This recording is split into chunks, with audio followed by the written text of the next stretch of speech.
Welcome back to another chilling video and episode of The Rogue Ghost. Whether you're joining us on Apple Podcasts as The Rogue Ghost Podcast or tuning in on YouTube as The Rogue Ghost, we're glad you're here. Tonight, we're diving into more terrifying tales, stories of survival, fear, and the unexpected. These are true accounts that will keep you questioning what's lurking in the shadows and who you can truly trust. So, settle in. Dim the lights, and prepare yourself for 3 potentially dangerous encounters. Scary stories to keep you up at night. And don't forget, if you're enjoying these stories, make sure to follow us, subscribe, and leave a review. It helps us bring even more spine-tingling content your way. Now, let's get started. Story 1. The Woodridge Slasher. The sleepy town of Woodridge, nestled in the rolling hills of Vermont, was the kind of place people moved to escape the chaos of city life. Its streets were quiet, lined with charming colonial houses and mom-and-pop stores. It was a place where everyone knew everyone, a town where nothing bad ever happened. That all changed in the winter of 1985, when the first body was discovered. Maggie Stevens was 22, working as a waitress at the town's only diner while saving up for art school. She had just finished her late shift and was walking home through the light snowfall. The streets were empty, the cold biting at her cheeks. The walk wasn't far, just 6 blocks, but something about the night felt wrong. Maggie glanced over her shoulder, her breath visible in the icy air. She thought she'd heard footsteps behind her, but when she looked, the street was empty. She pulled her scarf tighter and quickened her pace, her boots crunching in the snow. The quiet of the night felt oppressive, as if the town itself were holding its breath. When she reached her apartment, a small, single-bedroom unit above the town's hardware store, she sighed in relief. Locking the door behind her, she flipped on the lights and went about her routine, changing into sweatpants, heating up leftovers, and curling up on the couch with her sketch pad. The unease from her walk home began to fade, until she heard the knock. It was soft at first, barely audible over the hum of the radiator. Maggie froze, her pencil hovering over the page. Another knock came, louder this time. She glanced at the clock, 11:47 p.m. Too late for visitors, especially in Woodridge. She tiptoed to the door and peered through the peephole. The hallway was empty. No! Her heart thudded in her chest as she backed away from the door. Another knock came, this time from the kitchen window. Maggie spun around, her breath catching in her throat. The curtains were drawn, but the silhouette of a man was visible through the thin fabric. "Who's there?" she called, her voice trembling. The figure didn't respond. Instead, he pressed his hand against the glass, smearing it with something dark. Maggie's stomach turned as she realized it was blood. She grabbed the phone and dialed 911, her hands shaking as she gave the dispatcher her address. The figure remained at the window, unmoving, as if watching her. But just before she heard the faint wail of sirens approaching, he stepped back and vanished into the night. Maggie survived that night, but not everyone was as lucky. Over the next month, 3 women in Woodridge were found dead, each murdered in their homes. The killer left no fingerprints, no clear evidence, just bloody handprints smeared on the victims' windows. The press dubbed him the Woodridge Slasher, and the town descended into a collective panic. Maggie couldn't shake the feeling that she had been his first intended victim. The police questioned her extensively, combing her apartment for clues, but they found nothing. She started sleeping with a bat by her bed and triple-checking her locks, but no matter what she did, she couldn't feel safe. Then the phone call started. And it was a Tuesday night when Maggie's phone rang for the first time. She almost didn't answer, thinking it might be a wrong number, but something compelled her to pick up. "Hello," she said cautiously. At first, there was silence. Then a voice came through, low and rasping. "Do you think you're safe, Maggie?" Her stomach dropped. She slammed the phone down, her hands trembling. Moments later, it rang again. She unplugged it, her breath coming in shallow gasps. That night, she barely slept, jumping at every creak and shadow. By morning, she had convinced herself it was just a prank, a cruel, twisted prank. But deep down, she knew better. The calls continued over the next few weeks, each one more disturbing than the last. Sometimes he would just breathe into the receiver. Other times, he'd describe her movements, what she wore to work, the route she took home, even the book she'd been reading on her lunch break. Maggie started keeping a knife in her purse and refused to go anywhere alone. One night, after an especially harrowing call, she packed a bag and drove to her parents' house an hour away. She didn't tell them the details, just that she needed a break from Woodridge. They welcomed her with open arms, glad to see her but oblivious to the danger following her. Maggie had only been at her parents' house for 2 nights when the phone rang. Her mother answered, then called Maggie to the kitchen. "It's for you," her mother said, handing her the receiver. Maggie's blood ran cold. "Who is it?" she asked, her voice barely above a whisper. Her mother shrugged. "He didn't say." Maggie took the phone, her heart pounding. "Hello?" she said, her voice trembling. The rasping voice came through, low and mocking. "Did you think I wouldn't find you?" She dropped the phone, her hands shaking. Her parents stared at her, confused and alarmed, as she stumbled back, her mind racing. She tried to explain, but before she could, the power went out, plunging the house into darkness. "Stay here," her father said, grabbing a flashlight and heading toward the breaker box. Maggie and her mother huddled in the living room, the tension thick in the air. Minutes later, they heard a crash. Her father's voice called out, "Who's there?" followed by a loud thud. Maggie screamed, grabbing the knife she had tucked into her bag. She and her mother locked the living room door, barricading it with furniture as footsteps echoed through the house. The intruder banged on the door, his voice chillingly calm. "You can't hide forever, Maggie." Her mother sobbed, clutching her hand.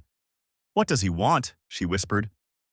The banging grew louder, more violent.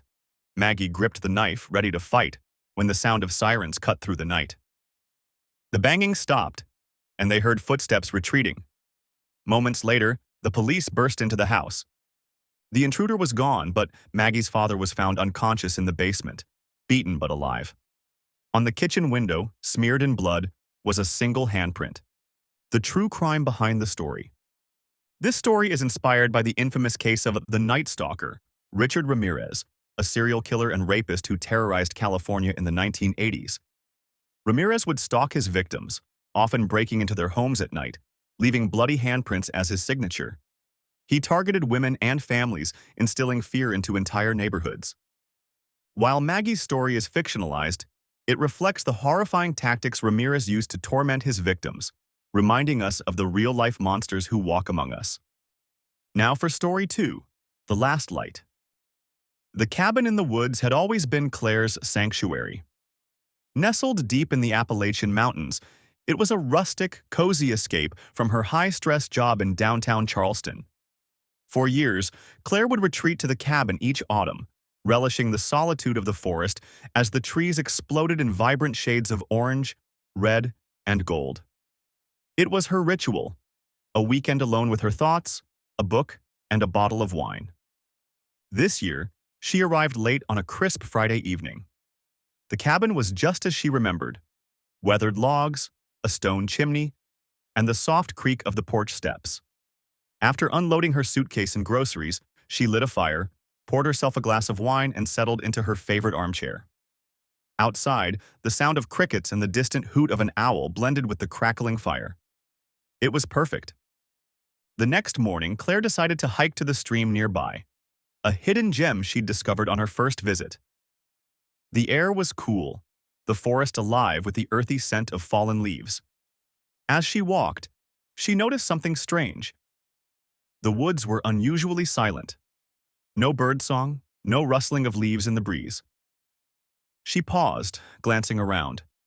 The silence felt heavy, oppressive, but she dismissed it as her imagination and pressed on. Midway through the trail, she stumbled upon an abandoned hiking boot lying in the dirt. It was old, its laces frayed, and its surface caked with dried mud. Next to it, the ground was disturbed. Patches of grass uprooted, the soil uneven as though someone had struggled there. Claire's stomach tightened. The rational part of her brain tried to explain it away. Maybe an animal had dragged it here. But deep down, She couldn't shake the sense that something was wrong. She quickened her pace back to the cabin, locking the doors behind her. For the rest of the day, she stayed inside, reading and trying to ignore the lingering unease. As dusk fell, she drew the curtains and turned on the porch light. Yet even the familiar warmth of the cabin couldn't dispel the feeling that she was being watched. That night, Claire awoke to a sound, a faint tapping, rhythmic and deliberate. Her heart thudded as she lay still, straining to listen. The tapping came again, louder this time, from the kitchen window. Claire sat up, her breath shallow. She grabbed her phone, but there was no signal this deep in the mountains. She tiptoed to the kitchen, her flashlight trembling in her hand. Peering out the window, she saw nothing but darkness. No movement, no figures. Just as she began to relax, the tapping resumed, this time at the living room window. Claire spun around, panic rising. Someone, or something, was circling the cabin. The tapping stopped, replaced by a slow, deliberate creak on the porch steps. Claire's breath caught as she saw the shadow of a figure move past the living room window. Her mind raced. Should she confront whoever it was? Hide? Run? Before she could decide, the doorknob rattled violently. The door burst open with a deafening crash, splintering wood scattering across the floor. A man stepped inside, his face hidden behind a burlap mask with crude eye holes. He was tall and lanky, his clothes tattered and stained. In one hand, he held a rusted axe, its blade glinting ominously in the dim light. Claire froze, every instinct screaming at her to run, but her legs felt like lead. The man stood motionless for a moment, his head tilting as though studying her. Then, with a guttural grunt, he raised the axe and lunged. Claire dove behind the couch, narrowly avoiding the swing. She scrambled toward the bedroom, slamming the door shut and locking it. Adrenaline surged as she barricaded the door with a dresser. Her heart pounded in her ears as she grabbed a lamp for a makeshift weapon. From the other side of the door, she heard heavy breathing and the scrape of the axe against the wood. Then the man spoke for the first time, his voice low and raspy. "You can't hide forever." Claire knew the flimsy door wouldn't hold. Her only chance was to get out of the cabin. She opened the bedroom window and climbed out, the cold night air stinging her face. Barefoot and shaking, she ran into the woods, the jagged rocks and sticks cutting into her feet. Behind her, she heard the man crash through the door and howl in frustration. The forest was pitch black, her path illuminated only by the faint moonlight filtering through the trees. She ran blindly, branches slashing at her arms and face. The sound of heavy footsteps and ragged breathing grew closer. Desperation pushed her forward, her legs burning with every step. Then, she saw it, the faint glow of a ranger station in the distance. Summoning her last reserves of strength, she sprinted toward the light, bursting through the door and collapsing onto the floor. The ranger, an older man named Gus, helped Claire to a chair and radioed for backup. Between gasps, she explained what had happened. Gus grabbed his rifle and stood guard until the police arrived. They searched the woods and the cabin but found no sign of the masked man. Only the shattered door and the bloody footprints leading away bore witness to the harrowing encounter. Claire never returned to the cabin. The experience left her with deep scars, both physical and emotional. She moved to a new city, seeking anonymity and safety. Yet, in the quiet moments of her new life, she couldn't escape the memory of the man's rasping voice or the chilling look in his eyes. Story behind the crime. This story is inspired by the real-life case of Mary Vincent, a survivor of one of the most harrowing attacks in modern history. In 1978, Mary was hitchhiking in California when she was picked up by Lawrence Singleton, a seemingly kind older man. Singleton attacked her, cutting off her arms and leaving her for dead in a remote area. Despite her horrific injuries, Mary managed to crawl to safety and flagged down help. Her testimony was crucial in convicting Singleton, though he later reoffended after his release. Claire's fictional story mirrors Mary's resilience and the terrifying reality of being targeted by a predator. It serves as a chilling reminder of the strength it takes to survive and the importance of remaining vigilant, even in places that feel safe. And now finally, Story 3, The Silent Passenger. Kara Winters had always loved the open road.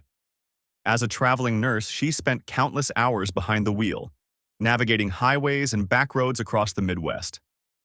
Her work was grueling but rewarding, and she found solace in the freedom of her solo road trips. Late one evening in November, Kara was driving along a desolate stretch of highway in Kansas. The sun had set hours ago, leaving the road shrouded in darkness.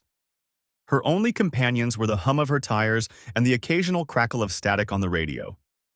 She had been on the road for nearly 4 hours and was eager to reach the small motel where she'd booked a room for the night. As she rounded a bend, her headlights caught a figure standing on the shoulder of the road. A man waving frantically, his silhouette stark against the night. Instinctively, Kara slowed down, rolling her window down just enough to hear him over the engine. "Please, my car broke down," he said, his voice urgent but calm. He was young, maybe late 20s, with short, messy hair and a weathered jacket. "There's no cell service out here. Can you give me a ride to the nearest town?" Kara hesitated. She knew the dangers of picking up strangers, especially at night, but the man looked genuinely desperate. Against her better judgment, she unlocked the door. "Thanks," he said, sliding into the passenger seat. "I really appreciate this. I've been out here for hours." Kara offered a polite smile, her grip tightening on the steering wheel. The man introduced himself as Tyler and struck up a casual conversation. He talked about his supposed road trip to Colorado and how his car had died without warning. Kara nodded along, trying to mask her unease.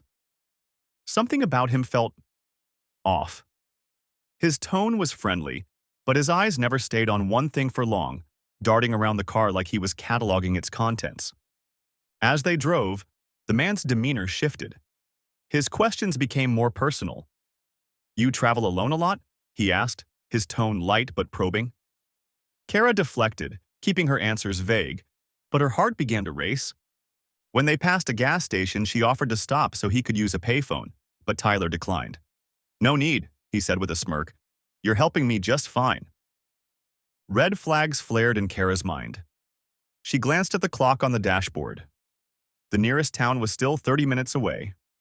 She considered pulling over and asking him to get out, but the isolated stretch of road offered no safety net. Instead, she focused on staying calm, her thoughts racing for an escape plan. As they approached a fork in the road, Kara slowed down to check the map on her GPS. That's when she noticed it. Tyler's reflection in the rearview mirror. His hand was in his jacket pocket, gripping something. A flash of metal caught the light. A knife. Kara's breath hitched. She forced herself to stay composed, pretending not to notice. "Almost there," she said cheerfully, her voice betraying none of the terror surging through her veins. Tyler leaned back, his expression unreadable. "You know," he said softly. "It's funny how trusting people can be. You just let me into your car without knowing a thing about me." Kara's stomach churned. She felt her pulse pounding in her ears, her grip on the wheel tightening. "Guess I'm just a good Samaritan," she replied, trying to keep her voice steady. When the town's distant lights came into view, Kara's desperation to reach safety grew. But Tyler must have sensed it because he suddenly pulled the knife from his pocket, the blade glinting ominously. "Turn here," he ordered, pointing to an unmarked dirt road. Kara's mind raced. If she complied, she knew she might never come back. Summoning every ounce of courage, she slammed on the brakes, sending Tyler lurching forward. Before he could react, she unbuckled her seatbelt and bolted from the car. She sprinted down the road, screaming for help. Behind her, she heard Tyler curse and slam the car door. His footsteps pounded against the asphalt as he gave chase. Just as he was closing in, Kara saw headlights approaching in the distance. She waved her arms frantically, the approaching vehicle screeching to a halt. The driver, a trucker, jumped out, shouting at Tyler, who quickly retreated into the darkness. Kara collapsed onto the ground, sobbing with relief as the trucker called the police. Officers arrived within minutes and searched the area, but found no trace of Tyler. Kara's car was still on the road, her belongings scattered inside, but Tyler was gone. For weeks, Kara was haunted by the memory of that night. She couldn't shake the image of Tyler's smirk or the chilling weight of his words. She later learned from the police that similar incidents had been reported in the area. A man matching Tyler's description preying on women traveling alone. He was never caught. Story behind the crime. This story draws inspiration from the case of Paul John Knowles, infamously known as the Casanova Killer. In the 1970s, Knowles embarked on a killing spree across multiple states, often targeting women who trusted him enough to let him into their lives. He was charismatic, manipulative, and deadly, exploiting the kindness of strangers to fulfill his twisted desires.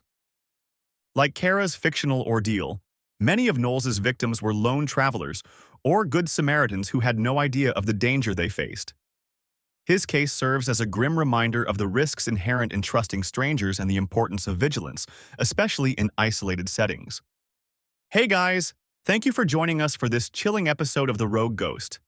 Tonight, we explored the dark corners of human experience with stories that remind us of the thin line between safety and danger.